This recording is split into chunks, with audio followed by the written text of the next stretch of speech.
Muchísimas gracias por estar con nosotros. Bienvenido.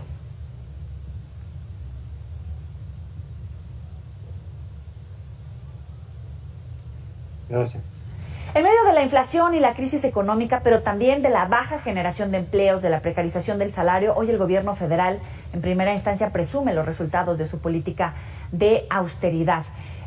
Sin hablar, por supuesto, del gasto de diferentes fondos de ahorro, y anuncia que irá a la pobreza franciscana. ¿Qué significa en términos económicos?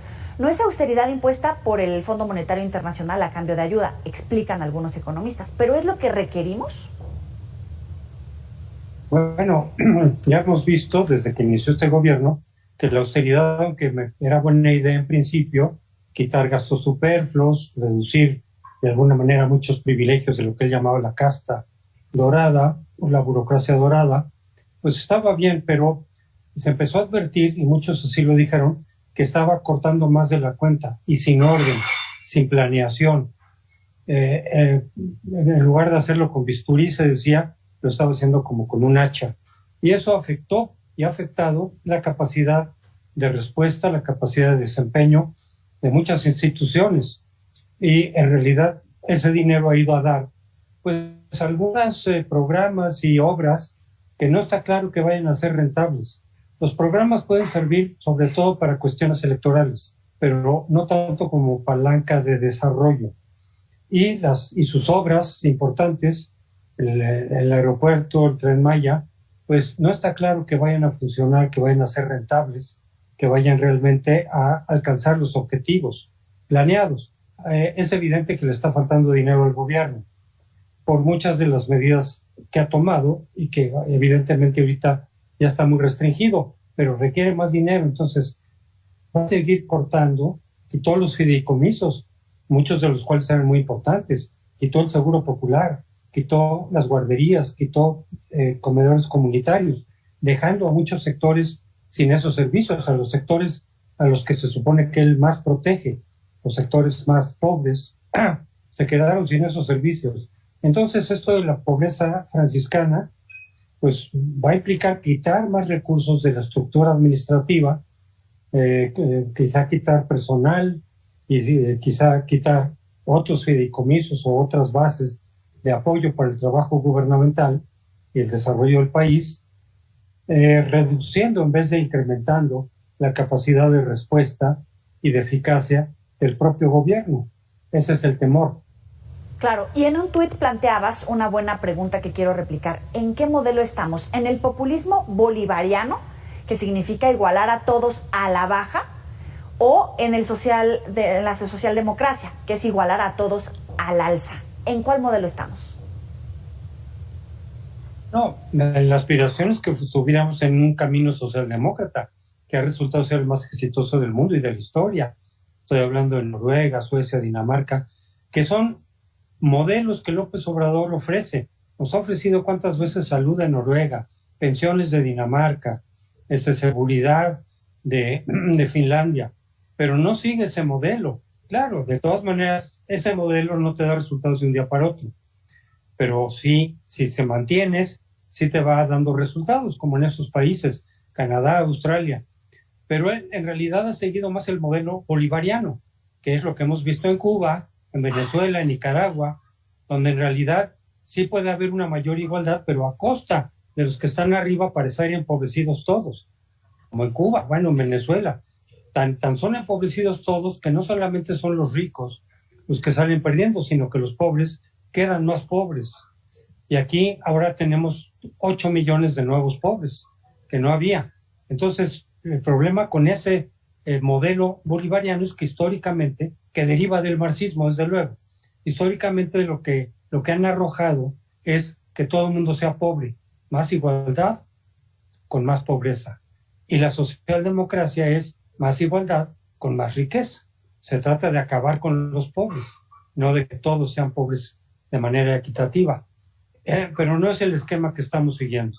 Es el que nos ofreció López Obrador, pero en los hechos, lo que hemos seguido es lo que ha seguido más o menos, con sus diferencias desde luego, no es idéntico, Venezuela, Nicaragua, en fin, otros países latinoamericanos que se han metido por esa vía, Argentina por momentos, Brasil con Lula, que no arroja muy buenos resultados, sino a veces incluso son contraproducentes. ¿Se trata de una estrategia de política económica debido a los recientes indicadores económicos, es decir, ayudará a contener la inflación, o es una medida electorera para apuntalar su discurso, aunque a la larga las clases bajas y medias sean las más afectadas?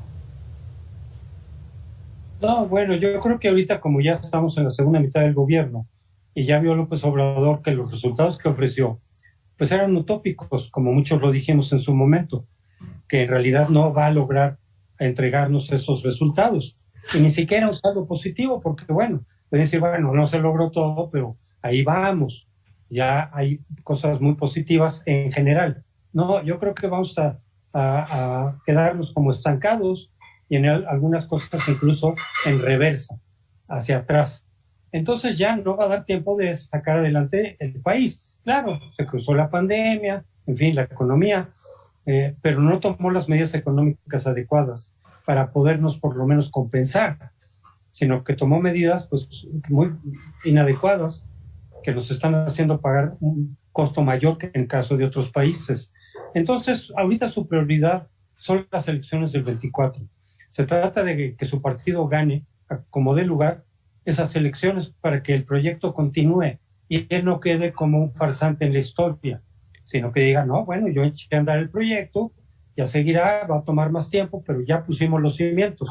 Como él dice, de perder la elección, nada de eso quedaría como un farsante. Entonces esa es su prioridad.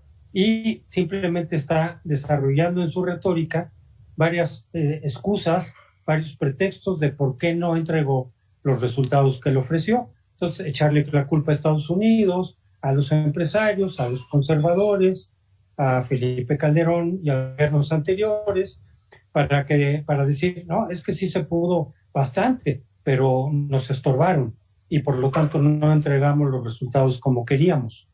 Pero sí está haciendo campaña, en realidad nunca dejó de hacer campaña, pero ahorita está metiendo segunda para ganar en una elección tan importante como es el Estado de México y desde luego después el 24 la presidencial. Esa es su prioridad. Todo lo que haga y diga va a estar en función de eso. Incluso sus obras. Terminar el Tren Maya le urge porque eso le da desde luego un capital político para la elección. No tanto si funciona o no. Eso ya lo veremos más adelante. Ahora, nadie se puede oponer al ahorro, a evitar el despilfarro habitual de la clase política, pero hay una política de austeridad malentendida, es decir, se recortó en gastos en seguridad, salud, atención de emergencias ambientales, educación, y debido a ello los mexicanos terminamos pagando impuestos y aparte los gastos, por ejemplo, en una buena educación o en servicios de salud, una especie de doble tributación. Sí, desde luego, porque la gente que paga impuestos sigue pagando impuestos. Pero empiezas a recibir menos servicios, menos buenos, se te obliga efectivamente a acudir a las instancias privadas, los que tenemos con qué pagarlas. Los que no tienen con qué pagar y les quitas encima los servicios públicos, que mal que bien les cubría. Hay mucha gente que habla muy bien del seguro popular, sí era seguro y sí era popular, pero ahora no tienen nada. Entonces, o conducen parte de sus recursos, de sus escasos recursos, a pagar medicinas que antes no pagaban, cuando las encuentran, y a pagar salud privada, que a veces es simplemente inalcanzable, pero bueno, lo que les alcance, porque ya no tienen esa cobertura que sí había, paradójicamente surgida de los gobiernos conservadores y no liberales, pero ahí estaba el seguro popular, pero ahí estaban las guarderías, ahí estaban los refugios para mujeres golpeadas. Las que tienen recursos tienen manera de prevenir ese tipo de situaciones, pero las mujeres con menos recursos no tienen a dónde ir. A quien más ha afectado esa política de justicidio es paradójicamente a quienes más quería proteger López Obrador. Entonces sí, es contraproducente. José Antonio Crespo, analista político, muchísimas gracias por estos minutos para el auditorio. Con mucho gusto. Hasta luego.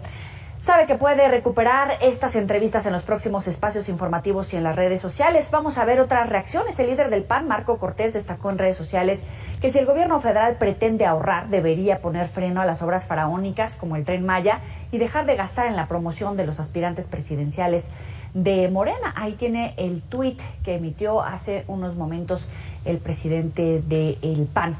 En el mismo sentido se pronunció el líder del PRD, Jesús Zambrano. Ahí lo tiene en redes sociales, escribió otra contradicción más de su gobierno. López Obrador anuncia que se pasará a una nueva fase de austeridad, la pobreza franciscana, limitando la operación de las dependencias del Estado. Pero para sus proyectos no hay límites. Tan solo para el Tren Maya destinarán 20,000 millones de dólares. Otra opinión, el senador independiente Emilio Álvarez y Casa escribió: lo de pobreza franciscana es una mentira tan grande como la casa de José Ramón López Beltrán. Agrega una pregunta: ¿a dónde han ido a parar los recursos por reducción de salarios, de presupuestos y de fideicomisos? Aparte de hacer nuevos ricos a elefantes blancos que hoy no sirven. Y ante la pregunta, ¿pobreza franciscana para gastar menos? Mexicanos contra la Corrupción nos ofreció los siguientes datos. En lo que va de 2022, el gasto federal se ha acelerado, pues se han asignado más de 700